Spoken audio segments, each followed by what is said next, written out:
Picture this. You log into a high-stakes Zoom meeting, or, maybe you're walking into an actual physical boardroom for, like, a big Q3 review. Right, the classic corporate pressure cooker. Exactly. So you sit down, the slide deck goes up on the screen, and suddenly you realize everyone around you is speaking a completely secret, heavily coded language. And it's wild because you understand the individual English words, right?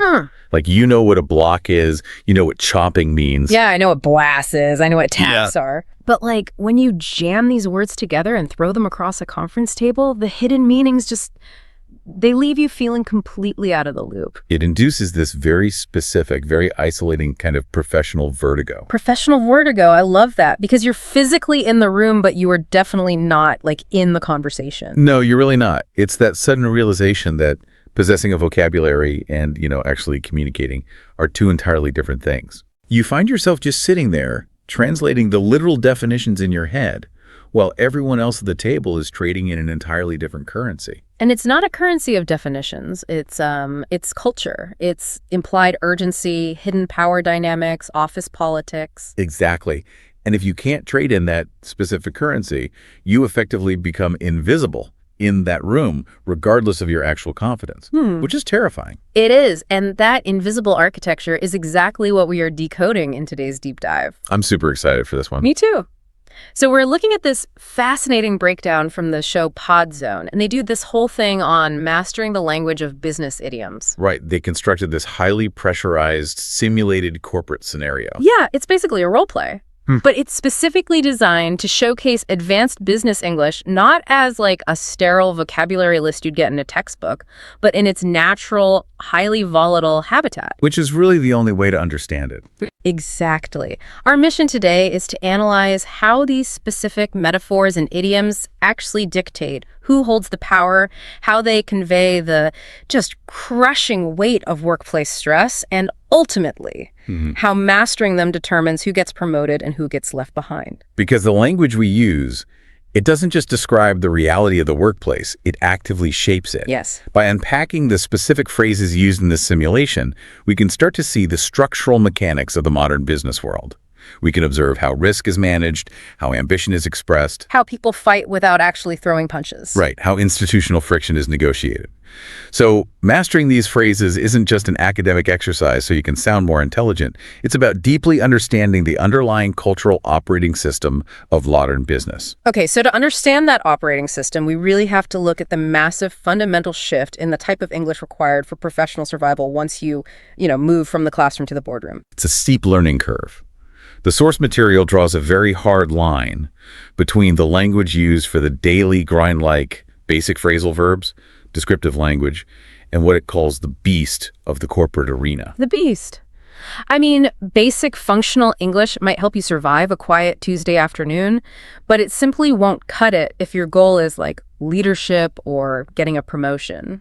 Well, it comes down to the difference between transmitting data and signaling status. Okay, wait, break that down for me. Sure. Think about how a highly fluent professional announces a new initiative. They don't just say a project is starting. Right. Starting is entirely passive. It's too literal. It lacks momentum. Instead, they say they're trying to get it off the ground. Oh, wow. Yeah, that shift from starting to getting it off the ground, it changes the entire physics of the sentence. Well, exactly. Because saying a project is starting is just transmitting scheduling data. It's neutral. But getting something off the ground, that immediately implies gravity. Right. It implies a struggle against natural downward forces. Yes. It takes immense kinetic energy, thrust, coordinated effort to break the gravitational pull of like institutional inertia. And notice how that shift in vocabulary changes the psychological framing of the task for everyone listening. How so? Well, we start on Tuesday. Merely informs your team of a timeline. But getting this off the ground transmits status and energy. More importantly, it transmits a shared cultural understanding of how difficult the job actually is. Oh, I see. When you tell your colleagues you are trying to get a project off the ground, you are subtly signaling that you understand the heavy lifting involved, and you are preemptively demanding a certain level of respect for that effort. You are framing the work as a defiance of gravity. Okay, let's unpack this with an analogy, because I was thinking about this. Showing up to a boardroom with textbook English is like showing up to a high-speed Formula One race, riding a perfectly sensible, well-maintained bicycle. I love that. Right. Like, the bicycle is a valid mode of transportation. It has wheels. It moves you from point A to point B. That is your functional English. But you are on a Formula One track. The sheer velocity and the aggressive culture of that specific environment will literally destroy you if you're on a bicycle. You need the machinery that matches the stakes of the race. The boardroom is the track, and business idioms are the high-performance engines. Exactly. If you don't understand the complex mechanics of those engines, you will inevitably be lapped by the people who know how to maneuver the conversational turns. And the worst part is you won't even realize you're losing the race. Right. You'll be too busy pedaling your bicycle, sweating, wondering why everyone else is moving so fast. So for you listening, think about your own professional communications this past week. Are you just pedaling the bicycle? Are you merely surviving your meetings with basic descriptive vocabulary? Or are you using the linguistic machinery that signals confidence and, like the source promises, makes you indispensable? To truly grasp how this machinery functions, we need to look at the specific narrative this pod zone simulation uses to generate these phrases. We have to look at the ecosystem. To understand the flora and fauna, right? So set the stage for us. What is this corporate crisis they simulated? So the simulation sets up a perfect pressure cooker. We have a conversation between two colleagues. One is a marketing manager who is just completely overwhelmed by a new campaign. Ooh, typical Tuesday in marketing. Pretty much. They are facing an aggressive Q3 deadline, and they are battling an external rival company called Technova. Okay, so high stakes. High stakes. But the external threat isn't the real problem. The true friction comes from the internal threat. The marketing manager isn't just fighting Technova, they're fighting their own legal and compliance departments. Oh, man! The classic clash between creatives and compliance. It is the ultimate organizational clash, the creators versus the rule makers. Because the creatives want to sprint, and the compliance team wants to walk very, very slowly, checking the ground for landmines with, like, every single footstep. Exactly. And this specific friction, the deep human desire to move fast and innovate, slamming violently into the institutional mandate to mitigate risk, is the exact environment where advanced business idioms thrive. High stress creates highly colorful language. Absolutely. When people feel constrained, when they feel their careers or their creative output are threatened by bureaucracy, they do not use sterile, boring words. They rely on visceral, impactful metaphors to externalize their internal frustration. Okay, but let's look at the actual language the manager uses in this scenario, because I want to push back on this a bit. Sure. So what does this all mean in practice? The manager calls this delayed marketing project an absolute nightmare. Right. Calling a delayed email campaign a nightmare seems completely unhinged to me. I mean, a nightmare is a terrifying subconscious paralysis where, like, monsters are chasing you through a dark forest. It is a strong word. Are we just a bunch of drama queens sitting in ergonomic chairs? Like, does this extreme language actually reflect reality, or are we just artificially inflating our own importance in the office? Well, objectively, a delayed marketing campaign is not a literal nightmare. Your physical safety is entirely secure. Right. No monsters. No monsters. But psychologically, within the enclosed high-stakes reality of the corporate structure, your identity, your livelihood, and your social standing within the tribe are entirely tied to the success of that project. Okay, that's fair. The human brain doesn't neatly separate social or financial threats from physical threats. It processes the threat of a failed Q3 deadline as a massive existential danger. So the body reacts like it's a real nightmare. Exactly. The language scales to match the psychological stress of the individual, not the objective physical reality of the office. That makes so much sense. And the primary source of that psychological stress in our scenario isn't even Technova trying to steal their market share. It is the internal bureaucracy. Yes. The marketing team is completely blocked by internal forces, which introduces the specific language used to describe corporate obstruction. We are talking about hitting a wall of red tape. Ah, red tape. It is one of the most structurally significant idioms in the entire business lexicon. It's everywhere.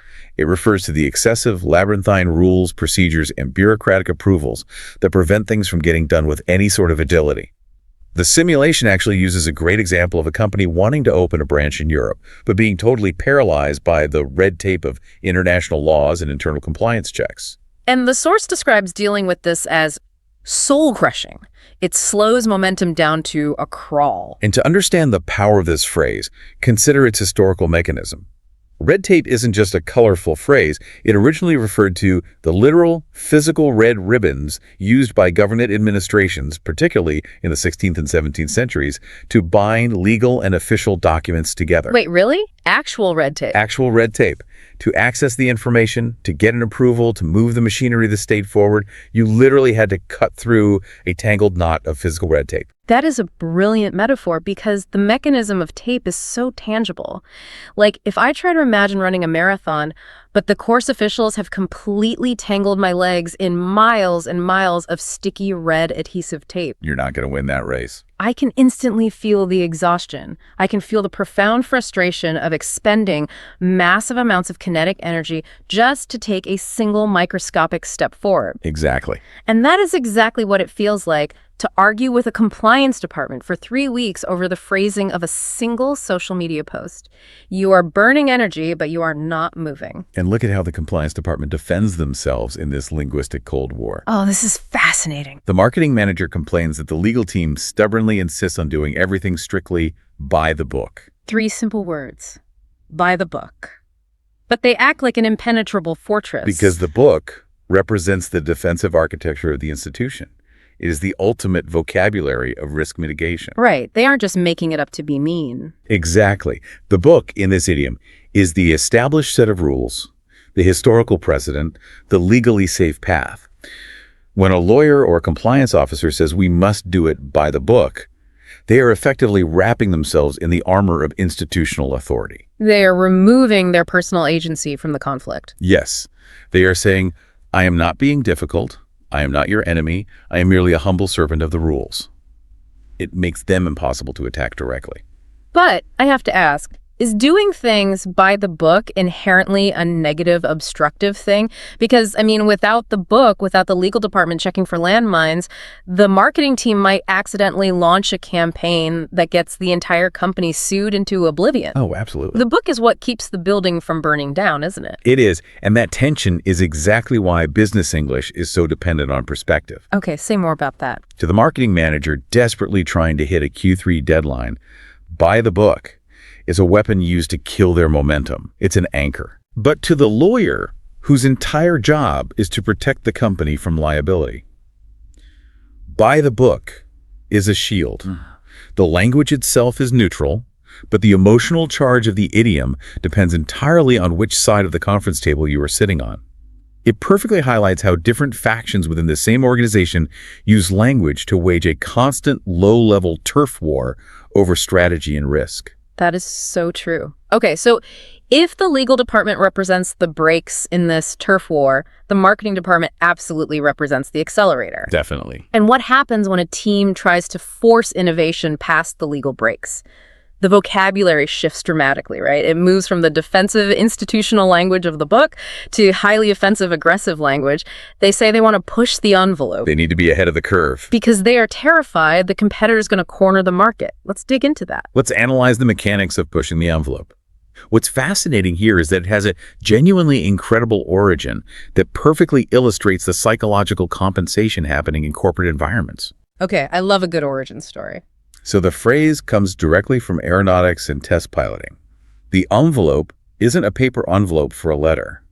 It refers to the mathematical flight envelope. The physical limits of what an aircraft can endure before it breaks apart? Exactly. It's the strict boundaries of speed, stress, and altitude within which an aircraft can safely operate. So it's very literal. Very literal.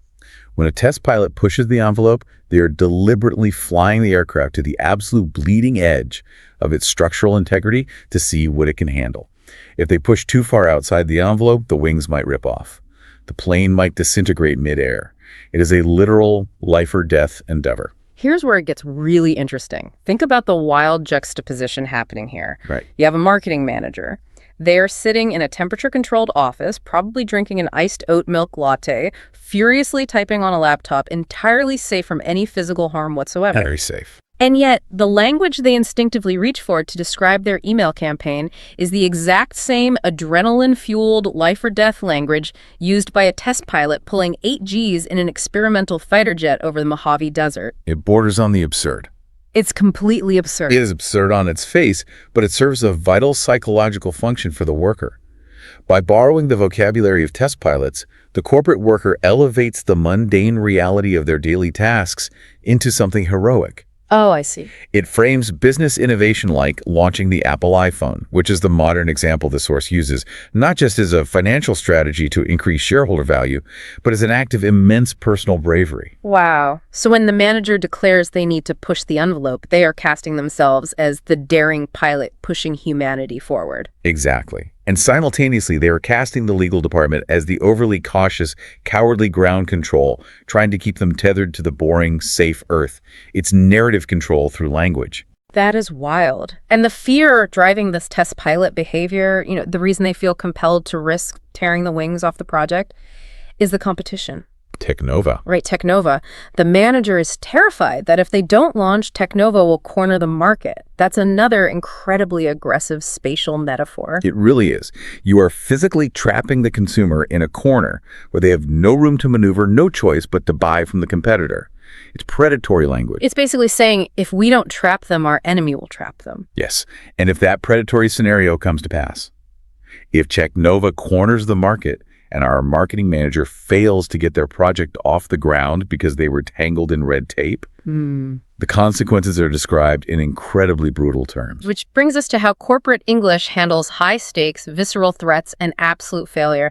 Because when innovation hits a wall, the language doesn't just get sad, it descends into violence. It really does. We don't just say, well, the campaign underperformed and we lost some capital. We use idioms that sound like they belong in a gladiator arena. Or a battlefield. Yeah.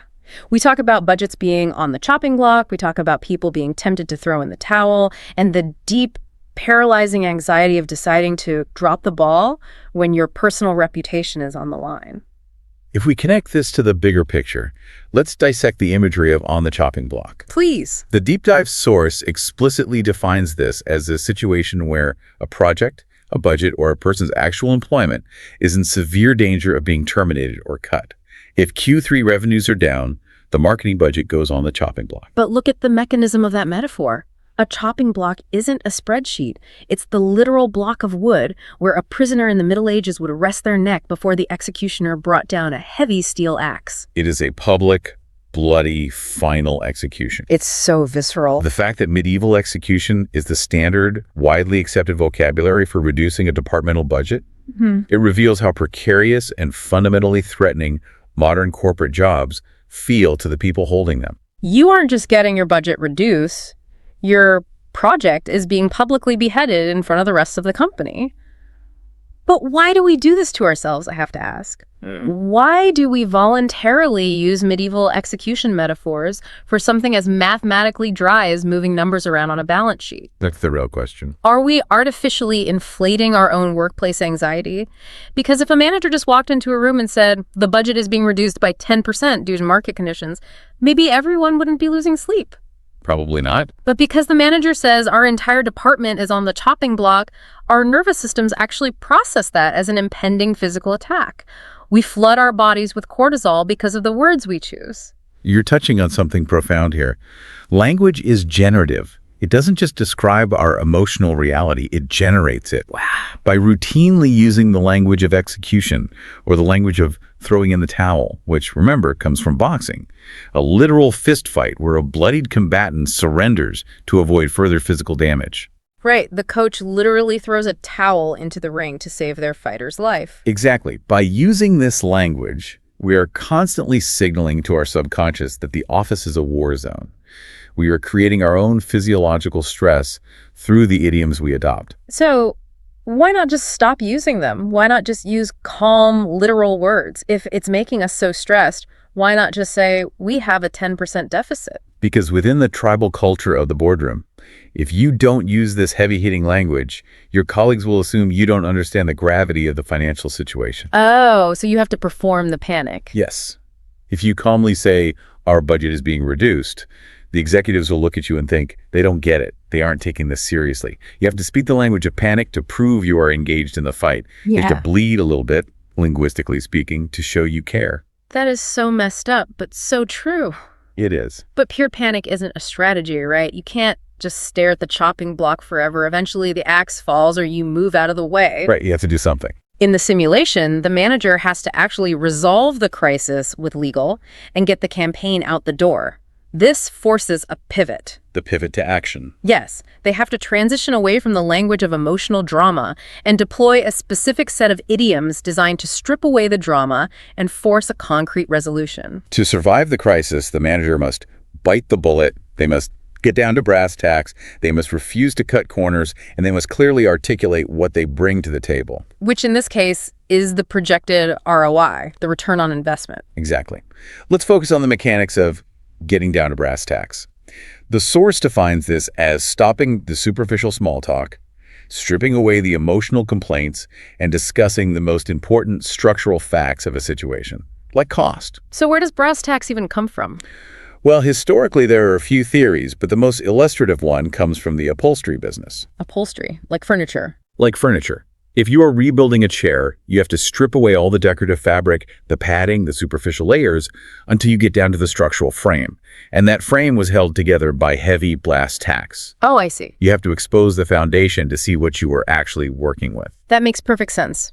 So in a modern corporate setting, getting down to brass tacks is perhaps one of the most powerful phrases a professional can deploy to arrest a spiraling meeting. It really is. I equate it to a referee blowing a whistle to stop a messy game and resetting the players. That's a great analogy. Imagine a room that has devolved into chaos. Marketing is complaining about red tape. Legal is defending the book. People are worried about the chopping block. The emotional temperature is just incredibly high. Everyone is stressed. By saying, all right, let's get down to brass tacks, you are acting as a circuit breaker. You are completely shifting the power dynamic away from abstract fears and forcing everyone to look at the structural foundation of the problem. You are demanding that the room transition from emotional processing to mathematical processing.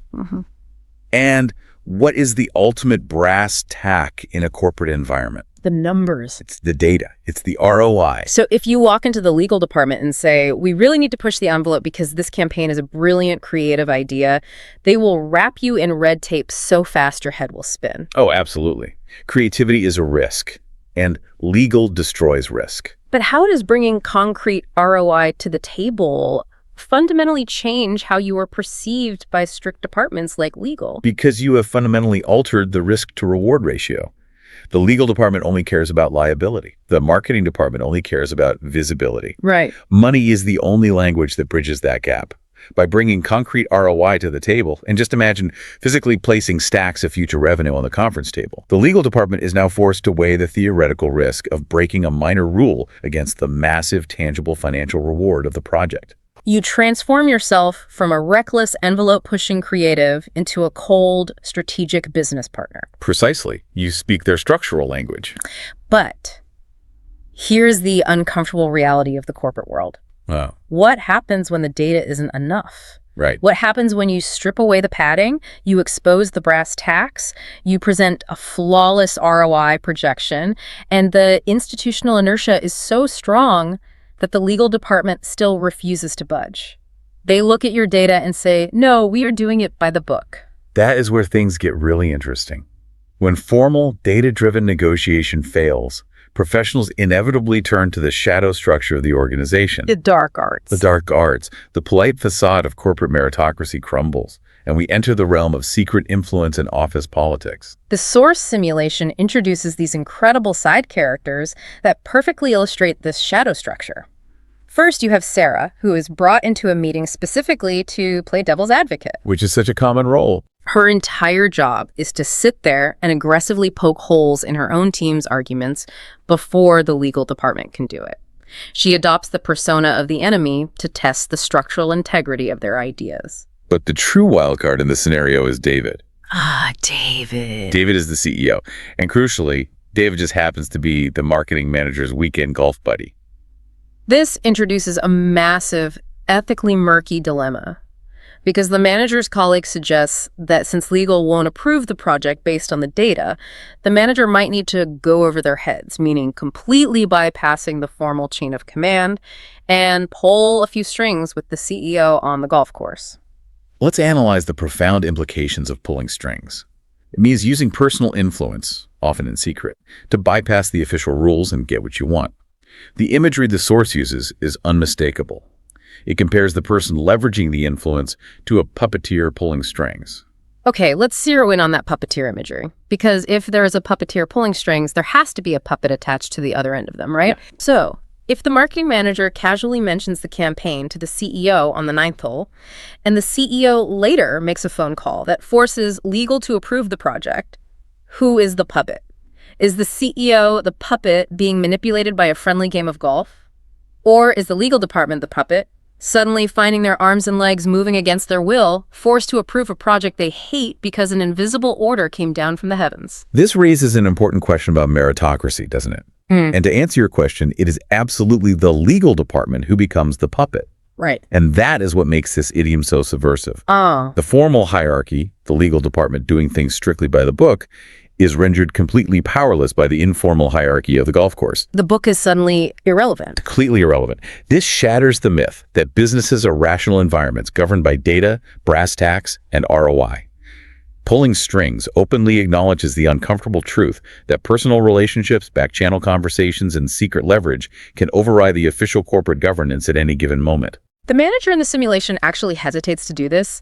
They say, I hate doing that. It feels like dirty office politics. They feel guilty. They feel guilty because pulling strings violates the illusion of fairness. Everyone else in the company has to hack their way through the suffocating jungle of red tape with a machete. But because this manager plays golf with the CEO, they can just casually float an inch above the tape and bypass the jungle entirely. It's a massive advantage. It is. So I have to ask you, does mastering advanced business English also mean accepting that the workplace is inherently manipulative? Well, it requires accepting that every organization operates on multiple parallel layers. Yeah. There's the formal layer, illuminated by fluorescent lights, where we discuss ROI and look at slide decks. The visible layer. Yes. And then there is the informal layer, operating in the shadows, where strings are pulled, favors are traded, and actual power is exercised. To be truly fluent in the language of business, you must understand the vocabulary of both layers. You have to know how to present the brass tacks in the boardroom, and you have to know how to pull the strings in the hallway afterward. Exactly. Which brings us to the ultimate conclusion about why this linguistic mastery is so critical. Okay, so looking at this massive spectrum of language we've dissected, from the defensive bureaucratic armor of the book to the adrenaline-fueled aviation metaphors of the envelope, down to the medieval terror of the chopping block and the secret puppetry of office politics. Why does mastering this specific code matter so much? The source explicitly states that sounding advanced isn't about finding the longest, most complicated words in the dictionary. It's not about swallowing a thesaurus. No, not at all. It is entirely about cultural fluency. It's about using idioms naturally to connect with colleagues. The source encourages actively practicing these phrases like drop the ball so they stick in your brain. Cultural fluency. Yes. Memorizing vocabulary is a solitary act, but cultural fluency is a communal one. Using idioms like keep your eye on the prize proves to your colleagues that you understand their culture, share their anxieties, and are playing the same game. It's basically saying, I am one of you. Exactly. It is the ultimate signal of insider status. When you seamlessly weave brass tacks and red tape into your negotiation, you are signaling to the room that you share their corporate reality. You aren't a tourist on a bicycle, you are a driver on the track. So, for you listening right now, if you take anything away from this deep dive, let it be this. Stop trying to sound like a perfectly programmed robot reading from a functional English textbook. The workplace isn't a classroom. It really isn't. Embrace the messy, dramatic, sometimes violent, and deeply culturally rich language of the people around you. Speak to the stress, speak to the ambition, and speak to the underlying mechanics of the room. Because ultimately, speaking their language is the most effective way to prove you have the right to be in the room with them. Wow. Let's just take a breath and look at the incredible linguistic map we've drawn today. It's been a journey. It really has. We started by examining the crushing friction of institutional red tape and the defensive shield of doing things by the book. We watch the language rocket into the aviation-inspired heights of pushing the envelope to outmaneuver the competition. We saw how quickly that ambition can plummet into the brutal, visceral reality of the chopping block when failure looms. Yeah, that medieval execution imagery. Right. And then we analyze the mechanics of stripping away emotion to get down to the brass tacks of ROI. And finally, we navigated the shadowy, manipulative, dark arts of pulling strings to bypass the formal rules entirely. It is a wild, intensely revealing look at how humans behave when money and status are on the line. It truly is. But before we wrap up, there is one final, lingering thought we need to address. Something to chew on during your next commute or, while you're staring at the screen in your next endless Q3 planning meeting. Right. Building on everything we've discussed from the source material, we have seen how business idioms borrow so heavily from extreme human endeavors. Yeah, we borrow from test pilots pushing aircraft to the point of disintegration. We borrow from medieval executioners. Yeah. We borrow from bloodied boxers throwing in the towel. We borrow from the covert manipulation of puppeteers. It's all so intense. The promise is that mastering this language leads to cultural fluency and success. But if the tribal language we are required to master to prove our worth is almost entirely built on metaphors of extreme combat, physical risk, and desperate survival. Yeah. Does simply speaking this language inherently make our daily office lives more combative and stressful than they actually need to be? Are the words we use shaping the stress we feel? Oh, wow. It's the ultimate chicken or egg scenario of the corporate world. Are these words merely reflecting the natural stress of the job, or are the words actively constructing the stress we feel? When we call a delayed email campaign an absolute nightmare that puts our department on the chopping block, are we just diagnosing the pressure, or are we the ones building the torture device with our own vocabulary? It is a fascinating, slightly terrifying loop to think about. It really is. Thank you so much for joining us on this deep dive. We hope you feel a little more equipped to handle the linguistic machinery out there. Keep your ears open in your next meeting. You will start hearing the hidden architecture of these phrases everywhere. And once you understand the mechanics of the code, you can never unhear it. Until next time, stay curious and good luck navigating the red tape. Have you ever walked out of a meeting or maybe a negotiation for a new car or even just a tough conversation with a contractor and you had this sinking feeling? Oh, that terrible feeling where you realize you just got completely outmaneuvered. Yes, exactly. You sit in your car afterward, staring at the steering wheel, and you realize you agreed to terms you didn't really want. And you can't quite figure out how it happened. Right. It's like they were speaking a completely different language, a hidden language of power dynamics. And because you didn't know the vocabulary, you basically lost the game before you even knew you were playing. It is a very visceral, near universal experience. I mean, we approach negotiations assuming they're just, rational exchanges of numbers and logic. Right. Just looking at a spreadsheet. Exactly. But the reality is much darker. A high-stakes negotiation is really a theater of psychological pressure. Oh, for sure. And the script for that theater is written in a very specific set of idioms. Those phrases dictate who holds the power and ultimately who is about to concede. Well, today, we have a transcript that acts as a sort of cheat code to that exact game. We are unpacking a really fascinating deep dive from a language fluency channel called Podzone. It is an absolute masterclass in the psychological warfare of conflict resolution. It really is. So we are going to track a roleplay featuring a corporate negotiator named John. As the scene opens, John has just stumbled out of the boardroom equivalent of a heavyweight title fight. Yeah, a marathon session with a notoriously difficult supplier called Apex. Right. And our mission today isn't just to hand you a list of business vocabulary words. We are going to completely dismantle the underlying mechanisms of these phrases. So you understand the power dynamics behind them. Exactly. We want to help you build up a professional armor so you never risk being taken advantage of again. So let's look at the opening moments of John's session. He walks into the room, sits down, and the Apex suppliers immediately launch an offensive. They come right out swinging. They do. They demand a massive 20% price increase for the next quarter, citing inflation as the culprit. The source points out that they start the meeting by, quote, playing hardball. 20% is just an absurd opening number. And that phrase, playing hardball, I always picture an actual game of baseball, right? Oh, that's a good analogy. Yeah, but instead of the pitcher throwing a friendly pitch over home plate to get the game started, he winds up and hurls a 95-mile-an-hour fastball directly at your chin. Right at your head. Yeah. You have to literally dive into the dirt just to survive the opening pitch. It's designed entirely to shock your system. That is exactly it.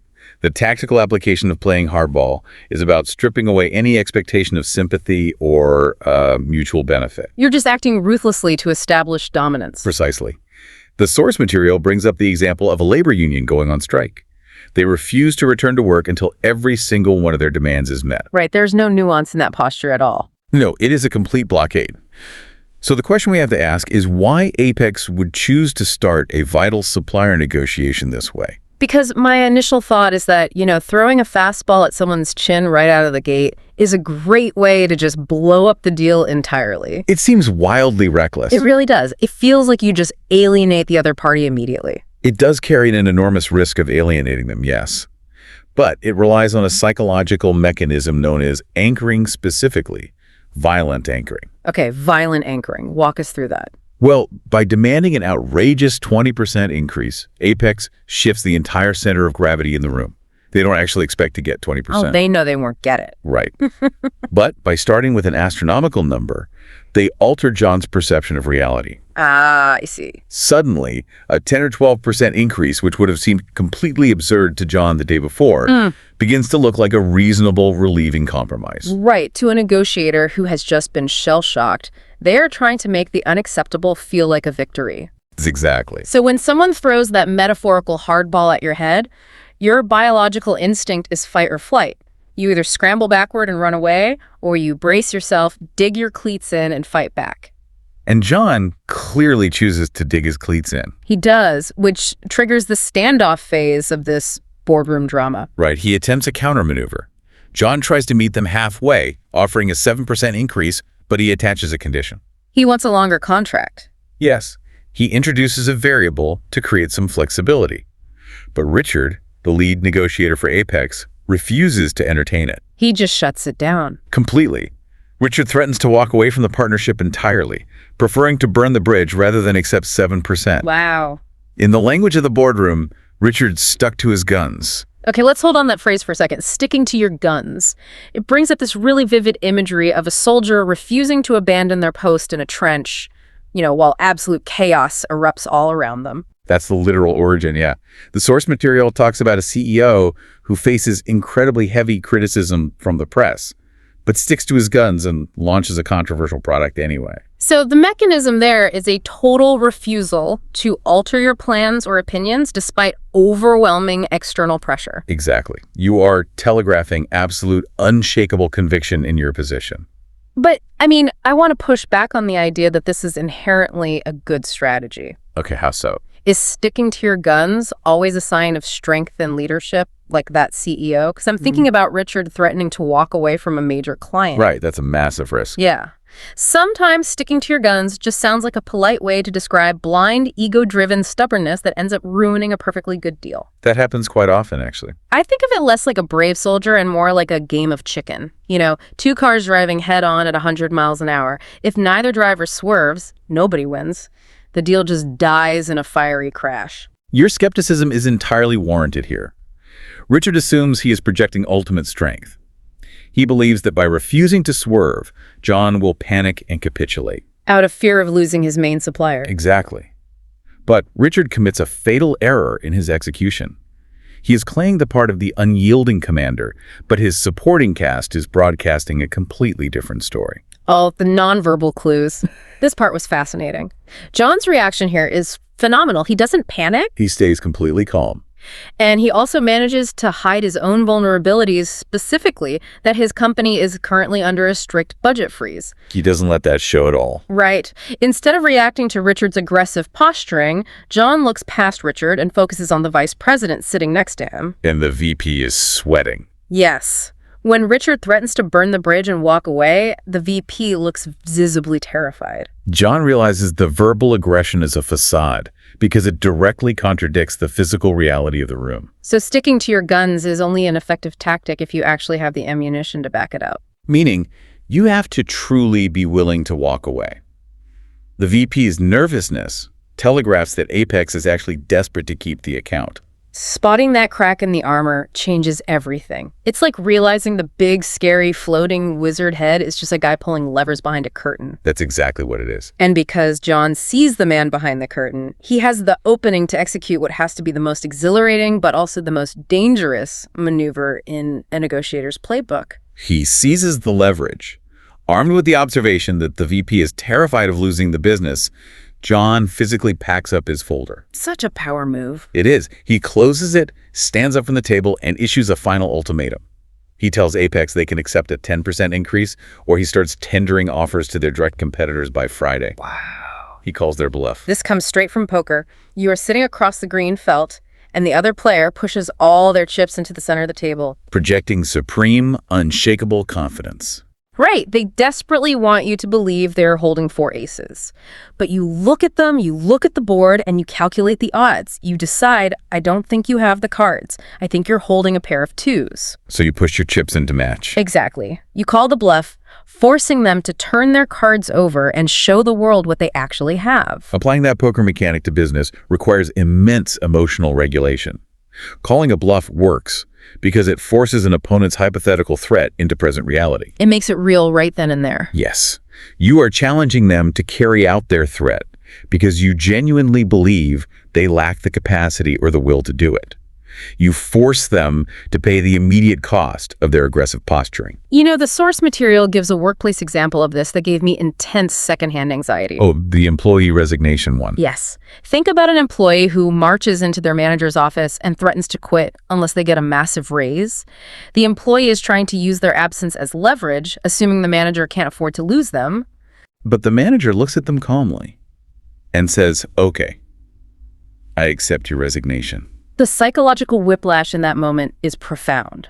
Imagine being that employee. It would be terrifying. You don't actually want to quit, you just wanted the money. And suddenly you are walking back to your cubicle with a cardboard box, packing up your stapler and your family photos. It perfectly proves the sheer terror of having your bluff called. It really does, and it highlights just how much risk John took against Apex. If John misread that VP's sweating, if the VP was just nervous about like an upcoming presentation, and Apex actually was perfectly willing to walk away. John just lost his company's main supplier. Exactly. He's standing there with his folder packed, and Richard could have simply said, fine, we're done. See you later. It is the ultimate test of situational awareness. But John read the room correctly. The moment the bluff is called, the illusion of Apex's leverage evaporates. The entire atmosphere shifts. It does. Once a bluff is exposed, the aggression usually fades instantly because the theatrical portion of the meeting is over. Right. The hardball tactics stop, and the actual pragmatic math begins. The balloon is popped. Yeah. Suddenly, Apex realizes they have no leverage, and the tension just drops out of the room. They sit back down, they spend the next hour hammering out the actual details, and they finally settle the contract at a 9.5% increase. Which introduces the concept of bridging the gap. Right. In high-stakes environments, you almost never have two parties starting at the same number. You have drastically different starting positions. Like 20% versus 7%. Exactly. Bridging the gap is the mechanical work of finding the survival number between those positions without showing weakness. The source breaks this down with a really simple buyer and seller scenario. A buyer wants to pay $100 for an item. The seller wants $200. You have a literal, physical $100 void between them. And you have to crass it. Right. The skill of bridging the gap isn't just mindlessly splitting it down the middle at 150. It's using variables, like John using the longer contract length, to build a bridge over that void that both parties are willing to walk across. John and Apex managed to build a bridge from an outrageous 20% demand and a 7% offer, landing solidly at 9.5%. Which is incredible. Landing at 9.5% is a massive victory, especially when you consider the alternative. The alternative brings us to what the hosts of the original source material called the ultimate corporate sin. Leaving money on the table. Oh, this is the worst feeling in the world. It really is. Leaving money on the table means failing to extract as much value or advantage out of a deal as you possibly could have. You walked away with less than the situation was willing to give you. Usually because you were afraid to ask. It is a failure of optimization, often driven by the exact kind of intimidation tactics we saw at the beginning of the Apex meeting. Think about the classic starting salary scenario. You interview for a job, you finally get the call, and HR offers you a specific number. And you're thrilled. Right. You are just so relieved and happy to have a job offer that you immediately say, yes, I'll take it. But you don't know the whole story. Exactly. What you don't know, and what HR won't tell you, is that they actually had another $10,000 approved in the budget for that specific role. But because you didn't pause. Because you didn't push back or negotiate, that $10,000 stays in the company's bank account. You left it on the table. And if we apply that dynamic back to our role play, consider the financial devastation if John had succumbed to Richard playing hardball. Oh man, if John hadn't noticed the nervous VP. Right. If you just accepted that initial 20% increase out of fear of losing the supplier, he would have committed that corporate sin on a massive scale. Even if he had panicked and tried to compromise at 15%, he is severely leaving money on the table. His company would bleed capital, simply because their negotiator was outmaneuvered by the vocabulary of aggression. Okay, so we've spent a lot of time looking at the tactical application of these phrases to save money in a specific scenario. But let's zoom out and talk about you, the listener. Why does this matter for them? Yeah, why is mastering these specific idioms so critical for your overall professional identity? It can't just be about saving a few percentage points on a quarterly contract. It is about signaling insider status.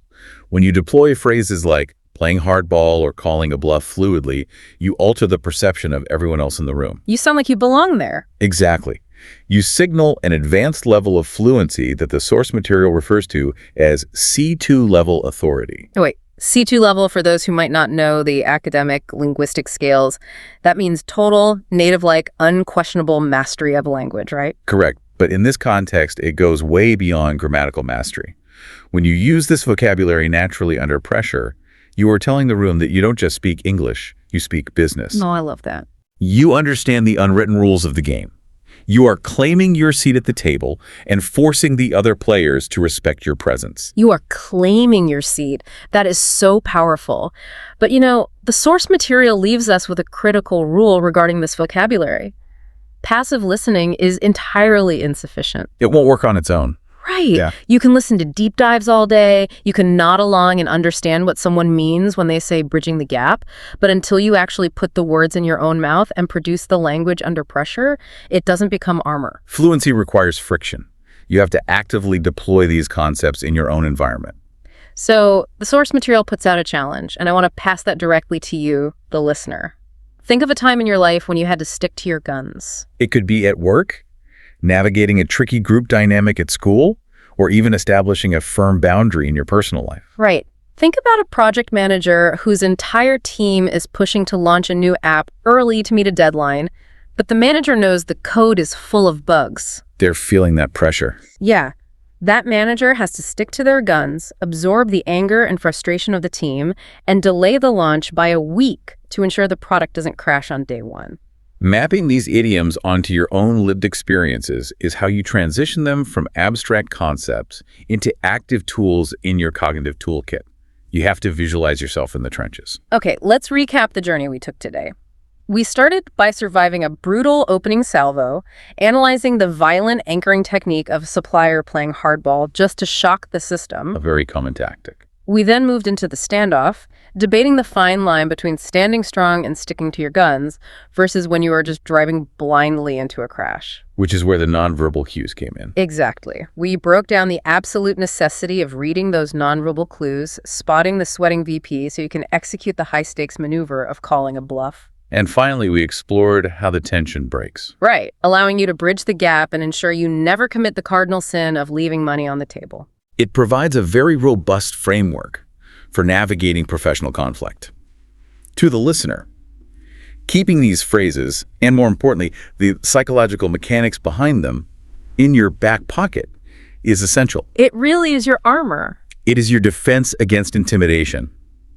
When you understand the architecture of the language being used against you, you instantly strip away their unearned power. You strip away their unearned power. That is the perfect takeaway. But before we officially wrap up, I want to leave you with one final, slightly provocative thought to chew on. Okay, let's hear it.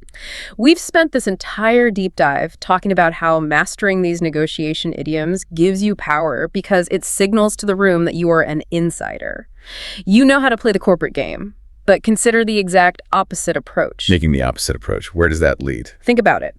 If your opponent walks into the boardroom completely prepared for a standard, jargon-heavy battle of egos, how might a deliberate, calculated refusal to use any corporate jargon whatsoever affect them? Oh, that's interesting. What if you sit there acting like a completely plain-spoken, almost naive outsider? If Richard slams his hand on the table and says, "We're playing hardball," what happens if you just look at him calmly and say, "I'm sorry, I don't know what that means. I just want to look at the math"? It completely derails them. Right. Could weaponized naivete, refusing to even acknowledge their theatrical language, actually be the most disarming tactic of all? That completely subverts the paradigm. If you refuse to speak the language of their theater, you deny them the stage entirely. Sometimes the absolute best way to win the game is to refuse to play by its established rules. Something to heavily mull over before your next big meeting. Keep practicing those phrases. Keep analyzing the hidden dynamics of the rooms you walk into, and never stop pushing yourself to learn the mechanics behind the words. We'll catch you next time on The Deep Dive.